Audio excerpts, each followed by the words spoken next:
Step right up, dummies, and listen to the stupidest sports show on earth with Rodney Newpol and Tim Van Stratton. Yeah. Well, hello, dummies, and welcome to episode number 43 of the stupidest sports show on earth. My name, as you all know, is Tim Mean Joe Green Van Stratton. With me is Rodney Newpol, who's wishing you all a happy Valentine's Day. That's the first thing Rodney said when I signed on this morning. He says, "Happy Valentine's Day, buddy." Yep. So glad to know. I'm glad to know that you honor a day like this, and happy Valentine's Day to you as well. Yeah, man. I've been very straightforward with this. I think it's one of the more overrated days in all of our calendar. Those that know me for a long time know that I know this, or I think this. So, but I do want to wish everybody. I'm not going to be the Grinch today, so I do want to wish those that really like this day, those that want to celebrate this day. I want to truly wish you a happy Valentine's Day. So, happy Valentine's Day to everyone. And here we are. We're not talking weather to start the show. We're talking about what today is. So, happy Valentine's Day. Dorks, nerds, whatever you guys are, dummies. We like to call you dummies. But here we are. So it is Valentine's Day, and one of the downsides is that typically Valentine's Day weekend isn't full of a ton of like sports. Like so, NBA's All-Star Weekend, NHL is Four Nations. We do have some big college basketball, though, and we're going to talk about all of that once we get going. And I guess we could kind of start with college basketball because I know that this ties in a little bit to where you wanted to start the show today. Normally we take a few minutes to get warmed up before one of us goes on some sort of rant, but you are fired up today over this YouTube TV debacle, and I'm going to let you just sort of give the background here of YouTube because we both are YouTube TV customers. I've been on YouTube TV for 4 years now, I would say at least. For the most part, it's been good for the most part, but testing patience and I feel like your patience is just about up. Yeah, no, I've been a lot less than 4 years. You know, you guys have bugged me for a long time about getting off the cable, and I finally did. I don't know, probably not even hardly a year ago. It hasn't been that long. So I was one of the last ones to get off the cable into the YouTube TV. And I'll be honest, like YouTube TV has been pretty good to me. Like I've enjoyed it for the most part. I've thought, I always think paying for TV is way too expensive. I mean, it just is. Fact of the matter is. But YouTube TV has the potential of being very dead to me. And I'm going to tell you right now, YouTube TV, I'm one of your many millions of customers. One of them. I'm one of them here in Central Illinois. I probably am not your high priority here. But if you go one day thinking that you're going to not have CBS a month from now, you will never, and I repeat, never get another penny from me again. Never once will you get another penny from me. If we're sitting here 1 month from now on March 14th, 2025, and you don't have CBS as part of your package, there is zero chance you'll have me as your customer. Not just that day, not just that week, not just that month, but ever again. I will find a new priority. I will find a new solution for that. Like that, unbelievable. So, and I know it's probably a negotiating tactic at this point. Like, is YouTube TV actually not going to have CBS for the NCAA tournament in a month from now? I doubt it. But the whole threat and the whole idea absolutely just makes me shake because the NCAA tournament is my time. That's one of the 5 reasons all year I have YouTube TV. Give me that NCAA tournament. And I'm telling you right now, you will be dead to me if you do not have it.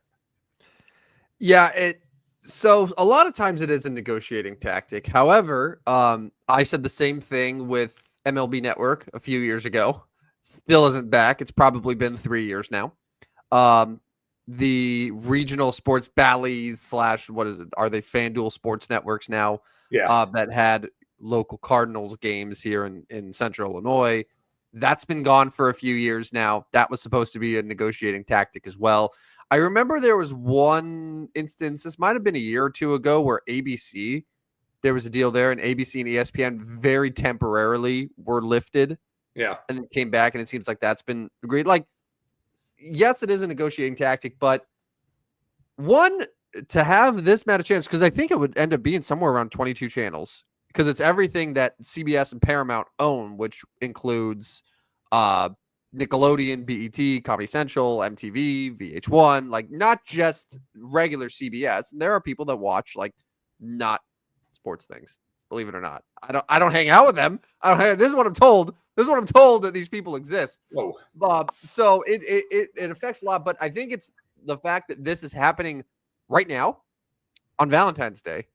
In a few weeks, we're going to be having college basketball bonanza. And I'm with this is it's one of the greatest 4-day, 5-day, 6-day periods in the entire year. If you're a sports fan, let alone a college basketball fan.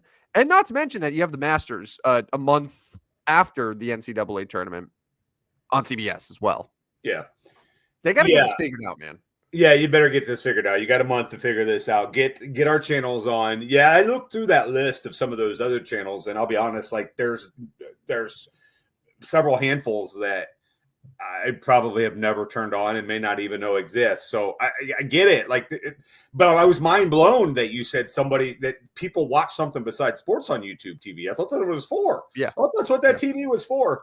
But anyways, yes, YouTube TV could definitely be dead to me. Get the NCAA tournament on. Get it on now. And one more talking point here. Bob Barker, greatest game show host ever, right? I mean, so you associate the NCAA tournament with Price is Right because Price is Right comes on right before the first moments of the tournament.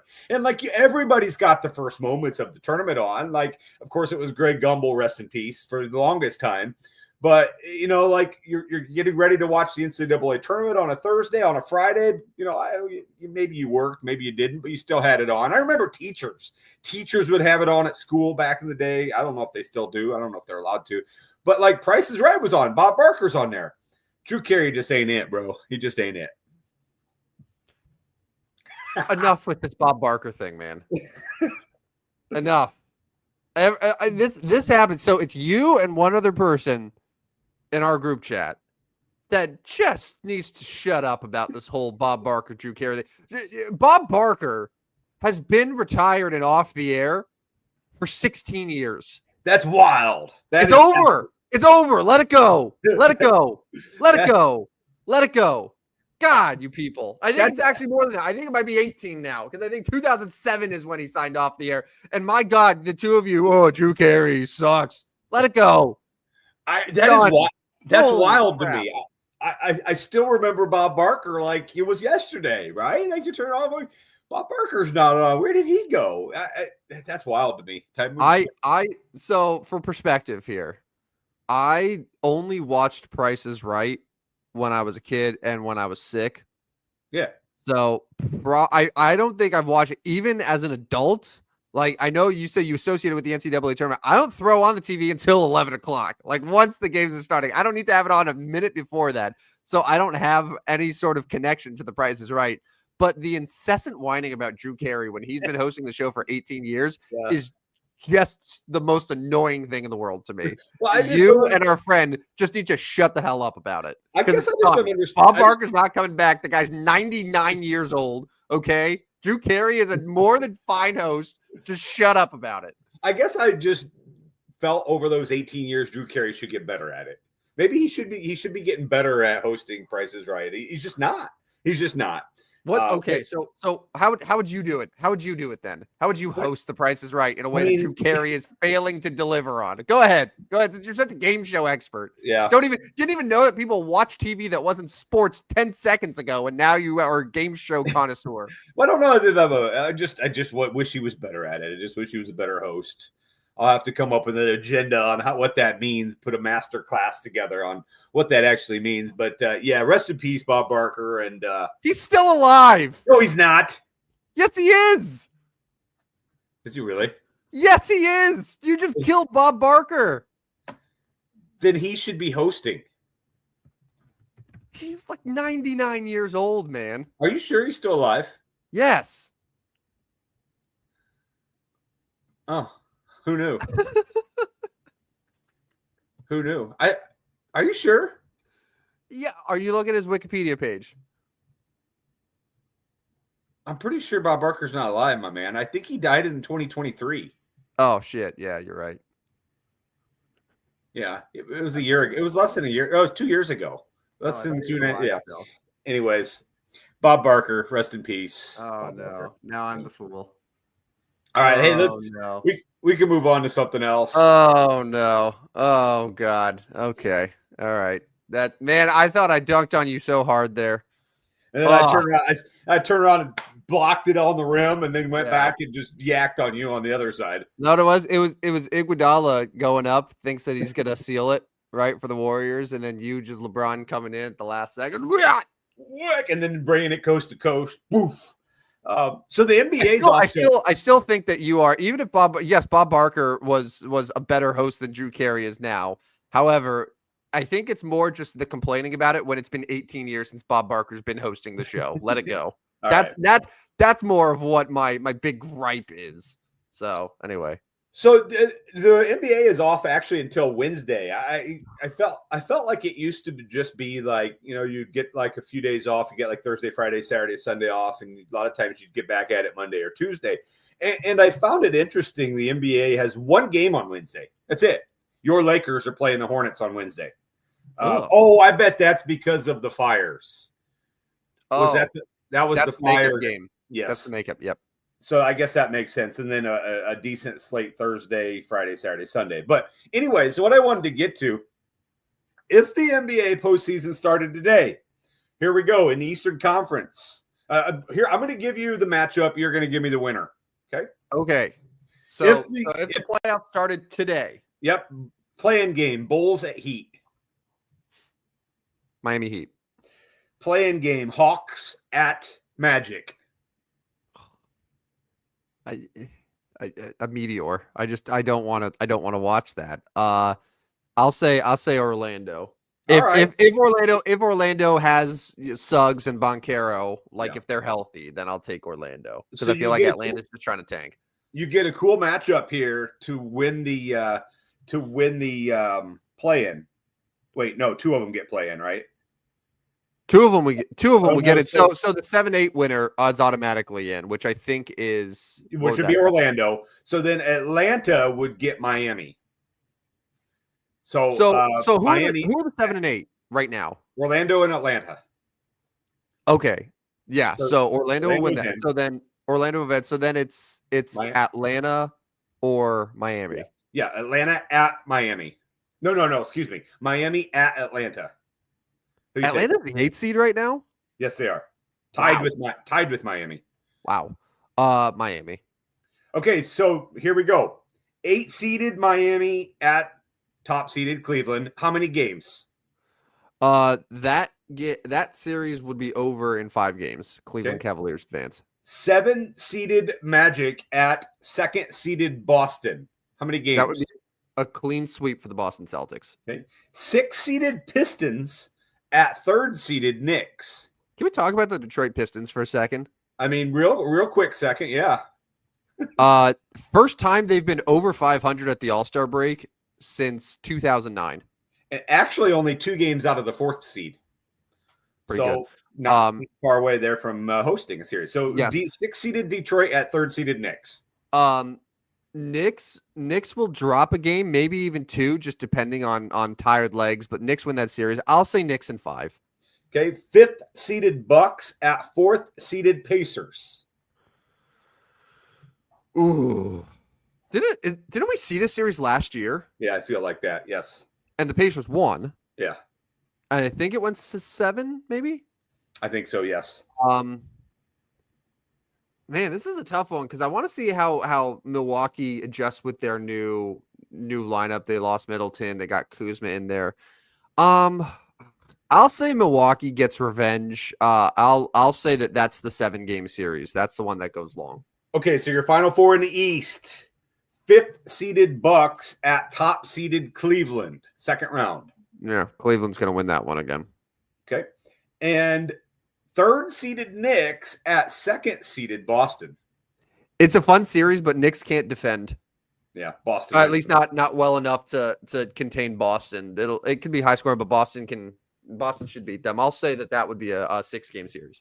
So your Eastern Conference Finals is the 2nd-seeded Boston Celtics at the top-seeded Cleveland Cavaliers. They're the two best teams by leaps and bounds in the Eastern Conference. I would be shocked. Maybe, but here's the thing: like the way it stands now, if the Knicks get there, it would be by upsetting the Celtics. It's probably more likely that Cleveland gets bounced, but like Cleveland statistically is the best team in the NBA, right? By any sort of metric that you look at to determine a potential champion, they're the best. So yeah, Cleveland, Boston. I think that's what we're looking at, and that would be an amazing series. And I don't have a lean right now as to how that would go. I think it just depends on how the playoffs play out, how teams are looking. Fair. Let's move to the West. Right now, 10 and 9 are tied, Sacramento and Golden State. So we'll go Golden State at Sacramento in the 10-9 game. I'm going to say Golden State gets that one. Okay. With buckets with Steph. Yeah. Yeah. So in the 7-8, Dallas is at Minnesota. I think Dallas is eventually going to drop just because of all the injuries they have in their front court. I'll take Minnesota there. Okay, so Minnesota's all in. Now you would have Sacramento at Dallas.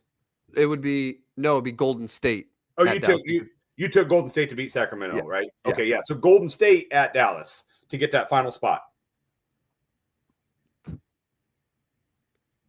I'll say Dallas. Okay. If AD's healthy. Yeah. Right. Notably, the Phoenix Suns are out of the playoff contention right now. Isn't that unbelievable? That is crazy. All right, so you took Dallas. So Dallas is your 8 seed. Dallas in a 7-game series at Oklahoma City. Yeah, I'm gonna say OKC wins that series. I'll say if Dallas again, it all sort of depends on Dallas's health a little bit. I think Dallas does end up giving them a little bit of a fight. I'll say OKC in 6. Before I sound even more stupid, we're doing 7-game series in the first round these days, right? Yeah. I mean, I feel like the NBA's went from 7 to 5 to 5 to 7 to 7 to 5 several times. So 7-game series. Okay, so you got what I can never remember is if they go 2-3-2 or 2-2-1-1-1. Same. It changes a lot too, and each sport's different. All right, 7-seeded Minnesota at 2nd-seeded Memphis. That's a fun series. That's a fun series. Minnesota's playing really well. I do think they'll move up here in the next 25 games. They're playing well right now. I think Minnesota so too. At Memphis. But Memphis is sneaky good. Yeah. Here's the thing. It's like Anthony Edwards is the best player on the floor. But I will say I'll give the edge to Memphis slightly in a 7-game series. Okay. 6-seeded Clippers at 3rd-seeded Denver. I'll take Denver in this one. I think Denver has them in 6. And the Lakers right now are a half game behind Houston in the 4-5 game. So right now, Lakers at Houston in a 7-game series. If the Lakers defense that they've had the last month or so is the same defense that carries over into the playoffs, I think Lakers will win that series. Honestly, all these Western Conference series to me say 6 or 7 games. Like the East feels pretty easy that it's going to get locked up relatively easy for those big teams. But I see a lot of 6 and 7 game series in the West. Your final 4 in the West. We'll get to your Western Conference Finals and leave it at that since we did that in the East. We got 5th-seeded Lakers at top-seeded Oklahoma City. See, I think the Lakers actually match up pretty well against OKC. It's Denver that scares me. Man, this is tough. I will give respect to the Oklahoma City Thunder and give them the victory over the Lakers here. Okay, and I think the main thing is not having the Mark Williams trade pan out and not really having a center to rely on. I think is gonna hurt them bad, especially if Holmgren's playing and Jalen Williams is really good. So. Yeah, I'll say OKC wins that series in 6 games. So Oklahoma City gets to the Western Conference Finals, and their opponent is 3rd-seeded Denver at 2nd-seeded Memphis. I'll go Denver here. I think Denver's turned a corner. You had Jamal Murray go off the other night. Jokic is always going to be the best player on the floor. I think they're finally playing basketball that makes people realize, oh, this team actually is really good still. Okay, so you got the Denver Nuggets and Oklahoma City Thunder in the West, and you got Boston and Cleveland in the East. That's a really good conference final. Pretty good conference. Those are very good matchups. No matter what fan you are or who you're rooting for, like those are two fantastic matchups. One more NBA question before we get there, before we move on to this weekend's All-Star game. The San Antonio Spurs currently sit 12th in the West. They are 3.5 games out of the 9-10 spot, Sacramento, Golden State. Can San Antonio reach the top 10? I think they can. I definitely think they can. Pop still isn't coaching for them. He hasn't been coaching all year. Yeah. Well, all things considered, they've exceeded expectations. I think they're probably, if I would say the odds right now, I would say there's a 65% chance they don't make the play-in. Yeah. But 35% that they do, and Sacramento, I think, could fall off a little bit. Maybe Dallas even does, because if Dallas is going to be falling off because they're not going to have Davis, they're not going to have Gafford. They basically have no bigs for a month right now, and things could fall apart there. So there is a window, but you still have Phoenix that is trying to knock on the door, and they still are trying to win right now and have some good players. So I'll say no for San Antonio, but there's a chance. Yeah, so then Portland, Utah, and the Pelicans, they're not making it. So there's actually 12 teams for 10 spots. Moving to the East real quick. I mean, we talked about the Bulls. I think the Bulls are the only one of the 10 that might slide off. I still think Atlanta is going to be a top 10 because I think the only team that may catch anybody would be Philadelphia. And they're a game and a half behind the Bulls. Brooklyn is as well, but like they're 20-34. Like you're talking about a 20-34 team, a game and a half out of making a playoff spot. It's so wild because you look at Milwaukee, right? Milwaukee and Philadelphia both had equally dreadful starts. Yes. Milwaukee found a way to get all the way up into the top 5. Correct. Philadelphia is not even in the top 10. No. And Philadelphia had Paul George. Like Paul George was hurt, so that was the excuse. But then he came back. He's just been terrible. Joel Embiid was out and came in and was out and came in that was out. And it's just going to be that song and dance forever.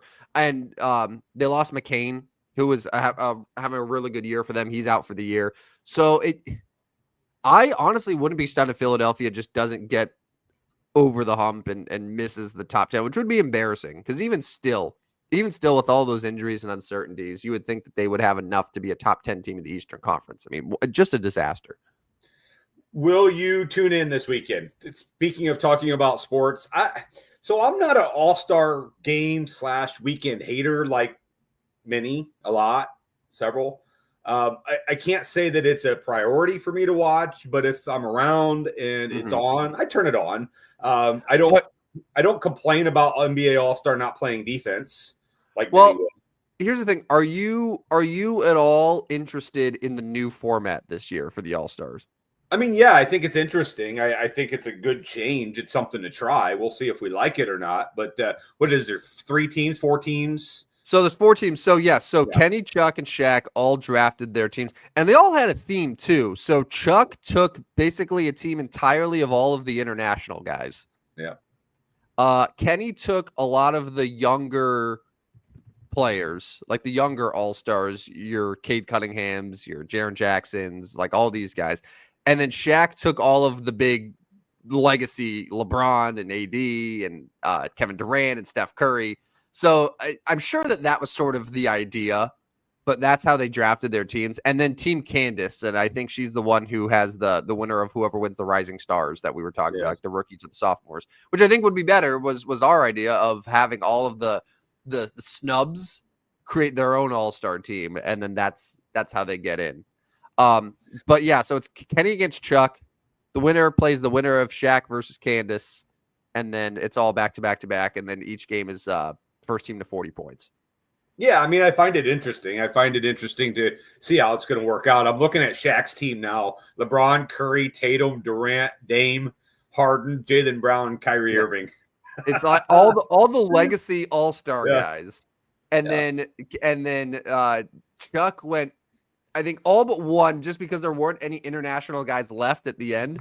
But Jokic, SGA, Giannis, Victor, got all of them. Wemby, yeah. Now he's got Donovan Mitchell and Trae Young, but Trae Young really is only replacing Giannis because Giannis won't play in it. Right. Right. Yeah, and then Kenny's team: Anthony Edwards, Jalen Brunson, Jaron Jackson, Jalen Williams, Darius Garland, Evan Mobley, Cade Cunningham, and Tyler Hero. So yeah, the young movement there. Mhm. They are probably going to be fit to play multiple games. Mhm. I mean, if there's a tired factor, I would think and I can't really say LeBron ever gets tired. He's 40 and still plays 30 minutes a night. But if there's a tired factor, maybe it goes to Shaq's team. But anyways, if these games play the same way that the previous All-Star games have played, where the score is getting 190 something to 180 something, a game to 40 points will be over in about 2.5 minutes. Oh yeah. You're 100% right there. They're gonna be jacking threes and. So I'm sure you're going to see a little bit more of an effort, and I'm sure that the coaches, quote unquote, will probably want their guys to play hard because they want to win. So I'm interested in the idea. It's a Sunday night. Like, what else is going to be happening on a Sunday night? Football's done, so yeah, I'll give it a shot. I don't care. I don't care about All-Star Saturday anymore, like the dunk contest and things like that. I officially stopped caring. Yeah, and they got rid of the Steph Curry versus Sabrina Ionescu 3-point showdown for some reason. Not sure why, but I heard it was canceled. Do you know why? I have no idea why. I saw that as well. And I remember last year people actually really liked it because Sabrina nearly won. So yeah, I'm not sure what happened there, but yeah, I mean, I'll probably have it on for a little bit Sunday night. I can't say it's must watch TV, but maybe they'll prove me wrong. I don't know. But all right, real quick, Rodney, it's massive college basketball weekend. What are some of the games you like? Yeah, so we're 4 weeks away from Selection Sunday. Selection Sunday's 4 weeks from Sunday. So the games start heating up a little bit as far as conference standings are going, and getting your seedings going, because the like your Missouri Valley Conference is starting their tournament here in 2 weeks. They finish the regular season, they get to go there. So there are 1, 2, 3, 4. Like there are 5 games between ranked team against ranked team on Saturday and 1 on Sunday. So number 1 versus number 2 play this weekend. We'll start with that. Auburn is at Alabama. The SEC has kind of cracked the code here on how to do college basketball somehow. I'm sorry, Rodney. Imagine someone telling Rodney 10 years ago that number 1 Auburn would face number 2 Alabama and saying, oh, by the way, it's not football. Right. Yeah, kind of crazy. And the crazy part about this game is the total is 172.5. Yeah. 172.5. That is indicating that we are looking at an 85, 83 type game, and that's still under. So, yeah, it'll be there's a lot of points expected in that one. Should be a good one. Big Ten sees Wisconsin and Purdue. I'm still baffled that Wisconsin's 19-5 and they're 16th in the country because they fell off quite a bit last year. Purdue is having a good year at 19-6, but they're top 15 teams as well. In the Big 12, Houston is ranked 6th, and they're playing 13th ranked Arizona. No surprise with either one of these teams, both really good out of the Big 12 and kind of for Big 12 supremacy here. And then later in the night, another SEC game, Mississippi State at Ole Miss, a rivalry game. Again, 2 teams that's like they're in the top 25 against each other in basketball, Ole Miss and Mississippi State. So those are just the ranked games. You looked at non-ranked games, Michigan State's at Illinois. That's a big one.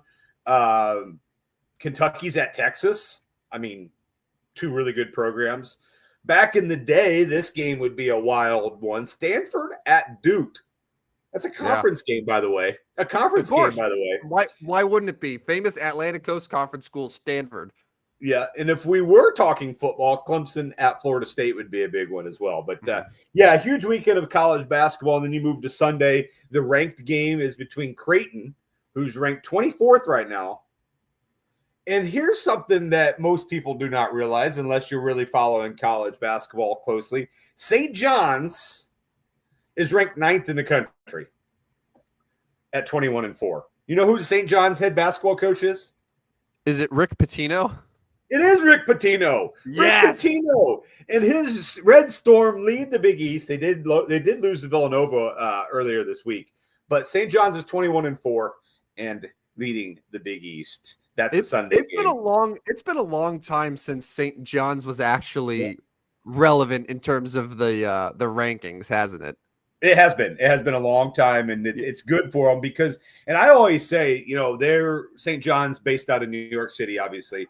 Mhm. Any of those type of teams is good for college basketball. Like the big city teams, like St. John's. Even I'll move out to LA, like UCLA, USC. Mhm. That's great. You Or get big yeah. markets with eyeballs on it. It's you know what St. John's. it feels like? It's like DePaul. That's another one, right? Yeah, Right there in yeah. Chicago. And everyone's like, well, DePaul, that's a great job. That's a great opportunity. And I was like, why? That team's been terrible. But I think you're seeing it now with St. John's. Yeah. It's the potential to really be relevant and really be good if you get that program up and running. So Well, within yeah. yes, and with NIL and the potential of possible boosters and boosting up, you would think some of these city schools would be okay, would be in good shape here, but St. John's is figuring it out a little bit. DePaul still hasn't got there yet, but and then one more thing, if you're looking at conference standings leaders right now, and I did not know this until our buddy Jim Madsen mentioned this the other day, the Michigan Wolverines are leading the Big Ten. Now, this is a team that absolutely went in the tank with Juwan Howard in his last year or two. In fact, not making the tournament. Dusty May, the former Florida Atlantic head coach, has Michigan at 19-5, 11-2 in the Big Ten. They are just ahead of Purdue, Michigan State, Wisconsin, Maryland, UCLA, Illinois in that order in the Big Ten. So one more thing, Big 12. I talked about Houston, Arizona. That actually is for the conference lead. Houston's 12-1, Arizona's 11-2. Big weekend of college basketball. I'm looking forward to it. Thank you for reminding me who Dusty May was, because I totally forgot that he was not at FAU anymore and that he was now the head coach of Michigan and clearly making a great impact there. Yeah. They won 5 in a row, undefeated at home this year. So in the pride and joy of Indiana, and now Indiana jobs coming open, a lot of people are talking about Dusty May possibly making the move from Michigan to Indiana, which would be kind of a wild move being Big Ten. But he is an Indiana guy. But how often do you see that where, I mean, you'll see a former Big Ten coach a few years later, like he gets fired or something, and then he comes back to the Big Ten coaching a new team. You see that happen. Like you see it in football. Brett Bielema is a good example of that. Yeah. How often do you see that, though, where a coach leaves at his own accord to go to another school in that conference? That, to me, is bizarre. Yeah. And well, how much money is Indiana? But it feels like a lateral move, does it not? If anything, Indiana is one of those schools where you get that program up and running and you're in good shape. But Michigan to Indiana, to me, it doesn't feel necessary. Yeah, but how much money does Indiana want to offer him? That's the question. Yeah. Do they want the prodigal son coming home? Do they want him in Hoosierland? I mean, Mike Woodson's not getting the job done at 15-10, 6-8 in the Big Ten. So, like, how much money? Like, if Dusty May's being offered several million more each season, well, then, maybe a Michigan-Indiana move would make some sense. But something to watch there, as the Hoosiers are 12th in the Big Ten. That's a program that's fallen a little bit. Anyways, college basketball this weekend. Looking forward to it. And 4 weeks away from Selection Sunday. You know where I'll be. Maybe. Well, it depends. If YouTube TV, I'll find a way. Bed, I will find a way. Yeah, you're going to be going to every bar you could possibly find. Just to okay. So let's play scenario. Let's say negotiations take a turn for the worse, and they pull the plug. It's March 1st. CBS, all their stations gone, donezo. What's the move immediately? Yeah. I mean that's you're probably right on the day there. Like March 1st, I'm probably not going to wait much longer because I need to get acclimated with. I mean, so I think you mentioned it the other day. Was it Hulu? Hulu would be an option for me. I honestly, I don't know. Like those that know the streaming services would probably have to help me out here. Honestly, I don't really care as long as I get CBS, True TV, TBS, and TNT. The 4 channels for this tournament. Like if you want to sell me that package for a month only, those 4 channels and those 4 channels only, I'm probably good with it. I don't need to watch Cardinal spring training. I can listen to the Gamecast online for $2.99 a month. Like that doesn't bother me. So I don't know what the move will be. Just give me those 4 channels and we'll be set. Makes sense to me. Yeah. All right. So we're going to be ending our show a little bit earlier today than normal. I want to hit one more topic before we get to our best 43s in sports in honor of episode 43 of our show. We can do baseball. We can do hockey. And I'll leave it to you. I think we can do some baseball. Let's spend a few minutes talking baseball. Okay. So congratulations still. It is Valentine's Day. And the Cardinals still have not signed a major league free agent. I was looking the other day at the PECOTA standings. You know what PECOTA is? I do. I don't remember I do know what PECOTA is. I don't remember like the abbreviation, what it actually stands for, but I know the premise of it. Yes. Yes. So it's from Baseball Prospectus, and it's an acronym for Player Empirical Comparison and Optimization Test Algorithm. Yeah. In other words, this is these are the standings that all of the nerds and dorks that are ruining our beloved game of baseball are using to try to tell us how these teams are going to do. And whenever the PECOTA standings come out for the new year, it's always fun to look at them and then circle back like at the end of the year to see how much these dummies got wrong. But I want to throw this out there because we are the stupidest sports show on earth, and I'm interested to hear your thoughts to see how much you agree with these baseball dorks here. Okay. So I'm just going to tell you like the best teams, like the best projections in terms of who's projected for the most wins, and you tell me if you like the number or if you think, I'm not so sure. Okay. I'll give you one guess as to who the best team in baseball is according to these dummies at PECOTA.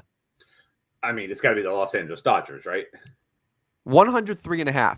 Yeah. Is their win total right now, which is I'm just gonna tell you, it's more than 10 wins higher than the next best team.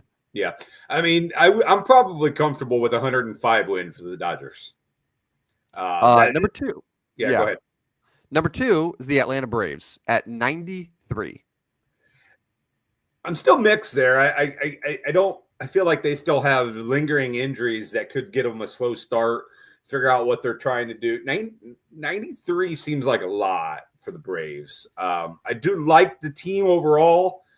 I don't know as if I love that number, though. I think we could be looking at more like 90. Number 3, right in the NL East, the New York Mets at 91 wins, 91.3 technically. So that's two teams in the NL East, 2 of the 3 best teams according to PECOTA.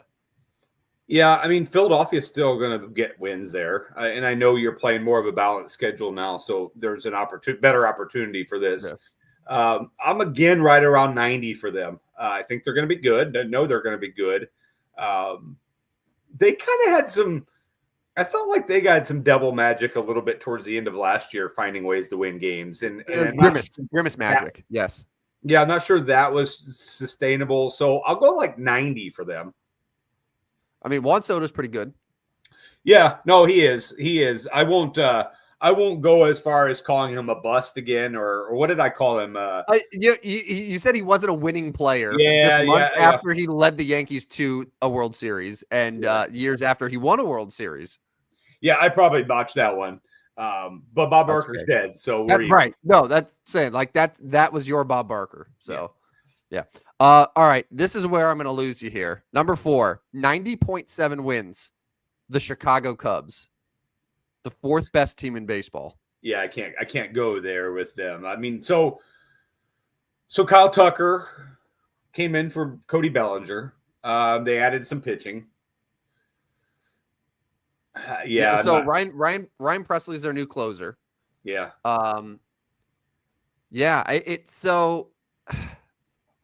I don't know. They like their third bases. So they traded Paredes as well, right? So they essentially swapped Paredes and Bellinger for Kyle Tucker. Don't get me wrong. Kyle Tucker's a very good player. Yeah. But now at third base, they struck out on Bregman. I doubt that the Cardinals are just going to trade Nolan Arenado there. So it's looking like a rookie, Matt Shaw, who has 0 major league at bats, is the front runner to be their starting third baseman. Dansby Swanson wasn't very good last year. I don't know. I think not, if you want to say that they're the division favorite, that's fine. Yeah. I don't know if I would view them and say that's the fourth best team in Major League Baseball. I think a part of it too is Pacoda thinks that Milwaukee, St. Louis, Cincinnati, Pittsburgh are all teams that are going to have losing records this year. Cardinals, by the way, 77.6. Yeah, and I'm talking myself into more than that out of St. Louis. But this is also me listening to a lot of St. Louis radio and, hey, this guy's going to step up, have a big, like Jordan Walker. Like, we haven't seen anything out of Jordan Walker, but I'm a big fan of Jordan Walker. So, like, if he makes a step up, Mason Wynn continues his trajectory, okay, maybe. They still suck at the pitching staff. I get it. But, like, Sonny Gray was just okay last year, in my opinion. Like, I don't even know what his numbers were. I just felt like he probably should have been a little bit better. So if he's pretty good at the top of the rotation, well, maybe. But anyway, so St. Louis, I'll probably go more like 82 wins. So I feel like they are going to be over 77. I'm going to go a little bit lower on Chicago. Chicago is favored over St. Louis for the right reasons, but I think the gap probably is a little bit closer than almost 15 games Pacoda has them. All right. Real quick, just a couple other interesting notes. The fifth best team and the first team in the AL. So Pacoda has this team as the best team in the American League. It's not the Yankees. It's not the Orioles. It's not the Astros. It's not the Guardians. It's the Texas Rangers at 90.3. I do think the Rangers bounce back a little bit. Do I think that they're going to have the best record in the American League? I can't say definitively yes, but I think they'll bounce back and probably should be a playoff team. Yeah, 2023 winning the World Series was probably more like, whoa. And then 2024 was probably closer to what they probably should have been. Like, I feel like 2020, obviously winning the World Series was like, that's a big surprise. 2024 was like, okay, now we're balancing themselves out. Yes, I think there's going to be a middle between those 2 years. And I think that's what you're saying as well. Probably not the best team in American League, but should be a playoff team. Right.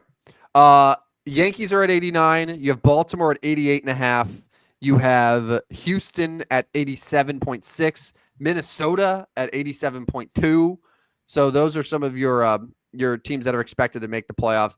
Yeah, and then in the NL, like after that main group, the next you have Philly, you have Arizona, you have San Diego that are all in that 85, 86 range. So no huge surprises. The other two notes, the worst team in baseball, according to Pacoda, is not who you think it is. It is not the Chicago White Sox. Wow. They have the White Sox winning 61.5 games this year. They have, I'll give you one guess. Who do you think they have as the worst team in baseball? Is it the Miami Marlins? It's not the Marlins. It's a good guess. Miami's at 62, so not much better. The Sacramento A's?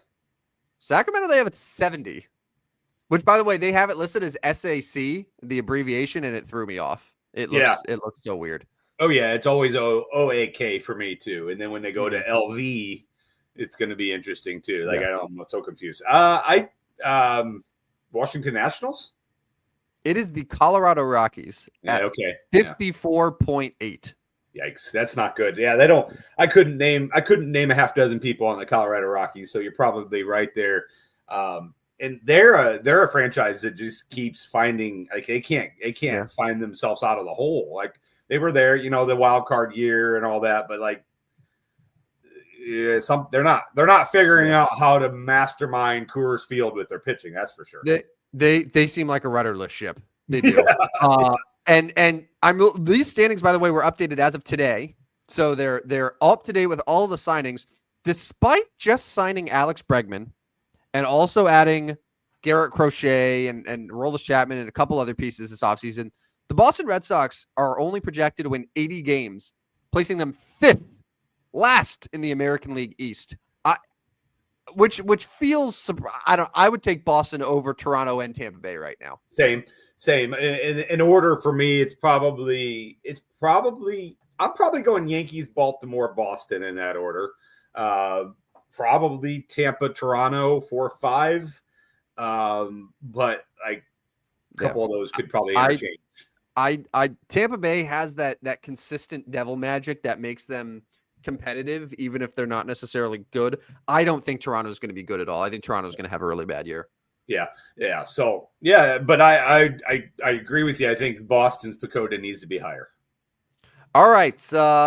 Real quick, best 43s in sports. We did a Mount Rushmore for 42. 43 is one of those numbers where there isn't someone that immediately comes to mind for me. Maybe I'm just missing an obvious one. Troy Polamalu. Yeah. Was he 43? Yeah. That's a good one. Dennis Eckersley. That's also a good one. Yeah. So there's your football and your baseball. Outside of that, guys like Quinn Hughes, as far as a modern guy, Quinn Hughes, the excellent defenseman for the Canucks, is 43. Darren Sproles. Nice. Basketball, Jack Sikma would probably be the basketball equivalent of your Mount Rushmore. He was a pretty good player there. Yeah. Pride of Illinois Wesleyan. Brad Doherty was also 43 in the NBA. Currently, Pascal Siakam, I believe, is 43. You've got 43s covered. Yeah, that was excellent. I mean, I don't know if I got it covered or not, but there's some players there. And one more, wasn't Kurt Schilling 43? I will confirm that. I wouldn't be surprised if he was. Yeah, I think he was 43. So some pretty decent names there. If I mean, and not terrible. Remember former knuckleballer R.A. Dickey? Also number 43. Of course. Also number 43. So Schilling was 43, but right at the only very beginning of his career with Baltimore, he was primarily 38. Okay. All right. With Philadelphia and Arizona and Boston, he was 38. Yeah. So Polamalu and Eckersley are probably our top two there. Yep. We could go Quinn Hughes in your NHL, and you could go. What did we do for football? We were doing Darren Sproles. Darren Sproles, yeah. Well, Polamalu's there for football. I'm more than fine with having two football guys. I don't know if Quinn Hughes needs to be there either. But Jack Sikma in the NBA. But anyways, there you go. There's your 43s. Beautiful. Yeah. All right. Well, that about does it for Stupidest Sports Show on Earth. As I mentioned, we're getting out a little bit earlier today, but thanks to everyone who was watching us this fine Valentine's Day morning. We'll be back on the air Tuesday night, 9 p.m. Central. So make sure to put the kids to bed and watch us talk a little sports. We'll recap the thrilling college basketball weekend, the NBA All-Star weekend, and maybe some more baseball talk as well. I don't know. I'm starting to get the itch a little bit. I didn't think it would happen after I said the Dodgers were ruining the sport, but I'm starting to now get myself worked up. Some about seeing the pitchers and catchers in Florida and Arizona, and they're just playing catch. I'm like, all right, I'm in. Yeah, you did it, baseball. You got me again. Yeah, it doesn't take much. Just two dudes playing catch. There you go. That's all I need. Just the sound of that ball, just like right on the glove. It's just so good. Make sure to follow us at Stupid Sports Show on Twitter. That's probably how most of you were watching today, but give us a follow in case you aren't already. If you miss any of our previous 42 shows and anything from today, listen, Spotify, Apple, iHeart, subscribe, rate, review, wherever you get your podcasts. And Rodney is still winning people money, and he's doing it for free right now. So make sure to sign up for the Stupid Sports Show Substack, which gets sent to your email every single day. Rodney dropping banger after banger. Eventually, that background that he has is going to be his real house if he keeps it up with all of these units once. So yeah, we'll see about that. But everybody have a great weekend. Happy Valentine's Day, and can't wait to be on next time. Sounds good. Well, for Rodney, this is Tim, Mean Joe Green Van Stratton, signing off for the Stupidest Sports Show on Earth. See you guys. See ya. Step right up, dummies, and listen to the Stupidest Sports Show on Earth with Rodney Newpol and Tim Van Stratton. Yeah.